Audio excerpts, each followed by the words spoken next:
Welcome to the deep dive. So many of you reached out about pelvic adhesions, and we listened. Hmm. For anyone maybe wondering, these are basically bands of scar tissue inside your pelvis. They can make organs kind of stick together. Yeah, exactly. They often happen after, an injury, maybe an infection, surgery, or even just long-term inflammation down there. Right. And we usually hear about them causing things like chronic pelvic pain, maybe fertility challenges, sometimes gut issues too. True. But the thing that often gets missed, and what we're focusing on today based on the materials you sent, is the impact on vaginal health. Absolutely. And that's such a crucial area, isn't it? Vaginal health impacts, well, overall comfort, reproductive wellness, everything, really. For sure. And when adhesions stir up inflammation, or maybe they hinder blood flow or make infections more likely, the whole vaginal ecosystem can suffer. Leading to imbalance, discomfort, maybe those recurring infections that are so frustrating. Exactly. So our mission today, using the info provided, is to really explore that link pelvic adhesions and vaginal health and look at potential ways to, support things. Okay, sounds good. Let's start with the basics then. What actually causes these adhesions to form in the first place? The source material laid out a few main culprits. It did. Pelvic infections are definitely a big one. Things like PID, that's pelvic inflammatory disease, or BV, bacterial vaginosis, or even STIs that maybe weren't fully treated, they can all cause this kind of chronic simmering inflammation in the pelvis. And that inflammation, that's the trigger for the scar tissue. It's a major catalyst, yeah. And interestingly, some research even hints it could be a two-way street. Chronic vaginal inflammation might potentially make existing adhesions worse. That's interesting, a potential feedback loop there. So infections are one cause. What else? Surgery is another really common one. Yeah, any operation in the pelvic area. Like a C-section or hysterectomy. Yeah, exactly. Or surgery for ovarian cysts, endometriosis, things like that. During the healing process, adhesions can sometimes form. It's almost like the body's repair mechanism goes a bit overboard sometimes. Okay, so the body's trying to heal but accidentally sticks things together. You mentioned endometriosis, that was highlighted too, right? Definitely. With endometriosis, you have tissue similar to the uterine lining growing outside the uterus. Right. And that tissue bleeds, gets inflamed. It creates the perfect storm, really, for adhesions to develop because of that constant inflammation and scarring. Okay, so infections, surgery, endo, are there other triggers? Yeah, trauma or injury to the pelvic area could do it too. Could be from an accident, maybe complications during childbirth, even certain invasive medical procedures. So any kind of physical disruption. Basically, yeah. Kicks off that healing response again, which, as we said, can sometimes lead to adhesions. And the last point mentioned in the materials was just chronic inflammation in general. Right. So even if it's not tied to one specific infection or surgery, just persistent inflammation from, say, an autoimmune issue or some other ongoing process in the pelvis, that can create an environment where adhesions are more likely to form. So quite a range of potential causes then. It really is. Okay, so we know what can cause them.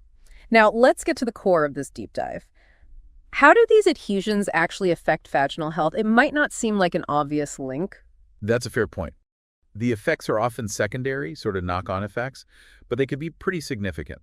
The materials you shared pointed out a few key ways, and a big one is an increased risk of infections. Okay, let's unpack that. How do adhesions make infections more likely? Well, like we said, adhesions themselves can sometimes form after things like PID or BV. Right. And those initial infections can really disrupt the vaginal microbiome, that whole community of microbes living there.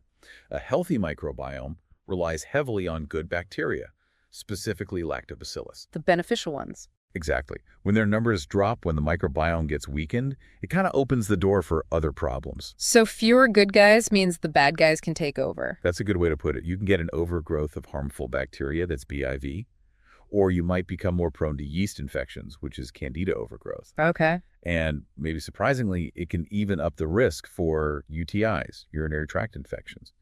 And the real kicker is that these recurrent infections can then worsen the inflammation, creating this difficult cycle. Wow, that sounds really tough to break out of. So beyond just the infection risk, the inflammation from the adhesions themselves can cause problems too, can't it? Absolutely. That chronic inflammation associated with the adhesions isn't always just stuck right where the scar tissue is. It can sort of radiate outwards, affecting the nearby vaginal tissues. And how would someone notice that? What are the symptoms? Well, you might experience things like vaginal irritation, maybe increased sensitivity, Pain during intercourse, dyspareunia is another common one. And you could also see changes in discharge or even shifts in the vaginal pH balance, all potentially linked back to that underlying inflammation. Got it. Inflammation is key.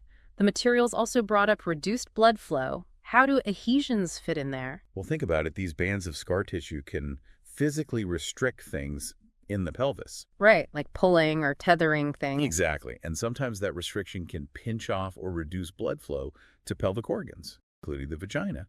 And we need good circulation for healthy tissues anywhere in the body. So if the vaginal tissues aren't getting enough blood, You might run into issues like dryness, more irritation. Maybe the tissues just aren't as resilient. making them more prone to little tears or general discomfort. Precisely. It just makes the whole area more vulnerable. And we keep coming back to it, but disrupting the vaginal microbiome seems really central here. Can you remind us why that balance is so crucial? Yeah, it really is fundamental. The healthy vaginal microbiome, ideally dominated by lactobacillus species, Mhm. these bacteria are powerhouses. What do they actually do? Well, several key things. They produce lactic acid, which keeps the vaginal pH nice and acidic. That acidity is a natural defense against a lot of harmful microbes. Okay. They also help maintain the structural integrity of the vaginal lining, they help regulate inflammation locally, and they boost the local immune response. Basically, they're the gatekeepers. So when adhesions or the infections and inflammation linked to them mess with that lactobacillus population. The whole system gets thrown off balance. Fewer beneficial bacteria means more opportunity for potentially harmful microbes to multiply, leading to those imbalances and symptoms we've talked about. It's a very delicate ecosystem. This really clarifies how adhesions can have these downstream effects on vaginal health. So for someone dealing with adhesions, why is focusing on vaginal health so important? It's incredibly important for several reasons highlighted in the materials. Firstly, maintaining a healthy vaginal environment can be a really big help in preventing those recurrent infections, the BV, yeast, UTIs that often plague women with adhesions. Makes sense. If the good bacteria are strong, they can defend the territory better. What else? It can also help reduce overall inflammation in the area. By supporting the microbiome and tissue health, you might calm some of that chronic irritation. Leading to more comfort. Exactly. And better tissue resilience, too. Less dryness, less irritation, potentially fewer of those micro tears. And you mentioned the immune function link earlier. Right. A balanced microbiome strengthens the local immune defenses, so you're better equipped to fight off pathogens and manage inflammation naturally. It's about supporting your body's inherent protective mechanisms. It really underscores the need for a proactive approach. Now, the information you shared also talked about a specific product, Balance Complex, as a potential support. Tell us about that. Yes, the source material presents Balance Complex as a supplement designed for comprehensive vaginal health support.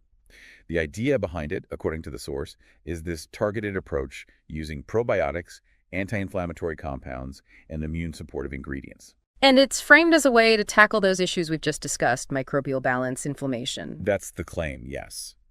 The source highlights a few things about it, calling it the original vaginal probiotic, mentioning its time on the market, sales volume, things like that. It also claims a high probiotic concentration, 100 billion CFU per gram, and includes cranberry and D-mannose, which people often associate with urinary health. And the source mentioned user feedback, too. It did. It cites over 17,800 five-star reviews on Amazon, suggesting positive user experiences. It describes the formula as a maximum strength 17-in-1 strain blend, aiming to help with odor, itching, and discharge. Okay. The source also states it's non-GMO, made in FDA-registered and GMP-certified facilities, and mentions a satisfaction guarantee offered by the company and the retailer's refund policy. So based on the source, it sounds quite comprehensive. What about the specific ingredients? What does the source say they do? Okay, so the core, according to the material, is that vaginal probiotic blend with the high CFU count. It lists specific lactobacillus strains. Acidophilus for pH balance, rhamnosus for immunity and inflammation, reuteri for soothing inflammation and healing, plantarum as an antioxidant and stabilizer, plus Bacillus coagulans for microbial stability. So different strains potentially doing different jobs. What else is in there, according to the source? Well, there's a cranberry and D-mannose blend said to help prevent bacteria sticking to urinary and vaginal walls. Oregano leaf extract is included as a natural antimicrobial. Caprylic acid is mentioned for combating yeast overgrowth, specifically candida. Okay, targeting both bacteria and yeast. Interesting. Yeah, Then there are enzymes, protease, and cellulase, which the source says help break down biofilms, those protective shields bacteria can form. There's aloe vera leaf for soothing and anti-inflammatory effects, arabinogalactin for immunity support. Quite a list. There's more. Anise seed, black walnut hulls, and wormwood are listed for antimicrobial and anti-inflammatory properties. And finally, reishi mushroom, which the source highlights for reducing chronic inflammation, boosting immunity, and aiding healing. Wow, that's a really diverse mix. So how does the source tie this specific formula back to helping women with pelvic adhesions? The material suggests it works in a few ways. Restoring microbial balance with the probiotics is key. Reducing inflammation via ingredients like aloe and reishi.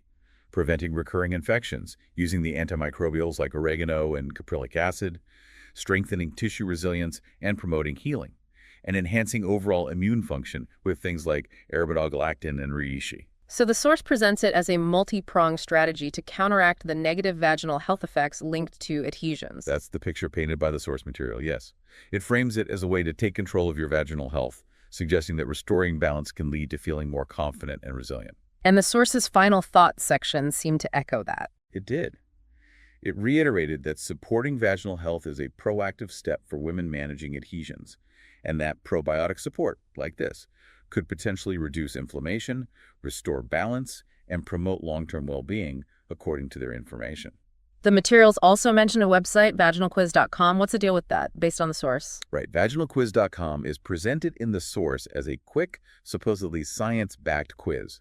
It claims to give you a personalized vaginal health analysis in under 2 minutes. And the purpose? The stated purpose is to help you understand potential imbalances related to infections, dryness, maybe low libido, or just general vaginal wellness concerns. So kind of a self-assessment tool. That's how it's described. Fast, free, private for women seeking real answers. The source claims that after the quiz, you get a custom breakdown of your profile, potential issues, and tailored expert-backed suggestions, which might include supplements or lifestyle habits. Okay, so the source positions it as a tool for personalized insights. Essentially, yes.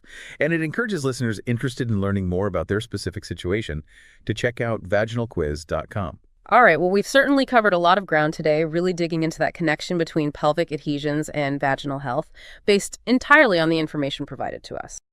To recap quickly, we talked about how adhesions from infections, surgery, endo-trauma, or chronic inflammation can indirectly impact vaginal health. Right, through then increased risk of infections, chronic inflammation spreading, sometimes reduced blood flow, and importantly, disrupting that crucial vaginal microbiome. And for women navigating pelvic adhesions, focusing on vaginal health becomes really important, as the source suggests, to potentially prevent infections, reduce inflammation, boost immunity, and improve tissue health and comfort. And the source we reviewed presented Balance Complex as one potential tool for this, citing its blend of probiotics, anti-inflammatories, and immune supporters. It also offered vaginalquiz.com as a resource for personalized assessment, according to the materials. Exactly. A multifaceted picture based on the information shared. This has been really eye-opening. It just goes to show how interconnected everything in the body really is, doesn't it? Problems in one area can definitely cause ripples elsewhere. Absolutely. It's a great reminder to look at health holistically. So for everyone listening, especially those of you who asked about this topic, we hope this deep dive, drawing exclusively from the materials you provided, has offered some valuable clarity on this often under-discussed link between pelvic adhesions and vaginal health and potential supportive approaches mentioned in the source. Yeah, understanding these connections is always a powerful first step towards taking informed action for your own well-being. Definitely. Okay, that brings us to the end of this deep dive. But before we go, here's a little something to think about. We've talked a lot about the vaginal microbiome's delicate balance and how things like adhesions can disrupt it. It makes you wonder, doesn't it? What other, maybe seemingly unrelated aspects of our health, think diet, stress, sleep, other systemic conditions, might also be playing a surprisingly significant role in our vaginal well-being? Just a thought to chew on. Thanks for diving deep with us today.